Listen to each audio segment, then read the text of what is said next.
Pracujú sami, často s vážnymi zdravotnými problémami, no teraz majú v rukách malý zázrak.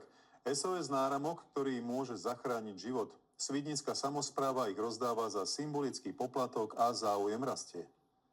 Som sama doma, deti sú preč, ale minule sa mi stalo, že som doma tak nešťastne spadla, som úplne zavrať dostala a som bola operovaná na bedrový kĺb.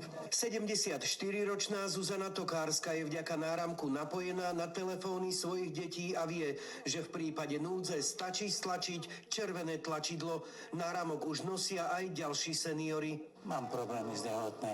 Jednak pohybové ústrojenstvo, arytmia a strácam rovnováhu.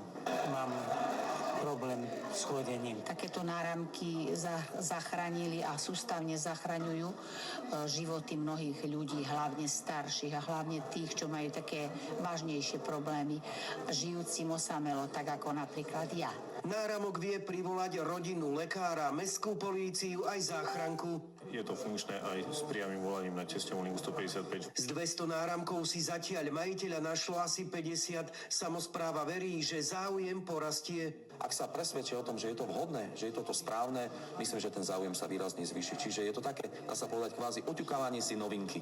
Svidnická samospráva okrem kúpy SOS náramkov pre seniorov v rámci slovensko-poľského projektu investovala aj do externých defibrilátorov. V meste ich naraz pribudlo 12. Sú v školách, na verejných priestranstvách, ale aj v aute dobrovoľných hasičov a mestských policajtov. Čo považujeme za veľmi, veľmi dobré, pretože sú skúsenosti, že aj mestská polícia podarila zachrániť život alebo poskytnúť tú prvú pomoc nevyhnutnú.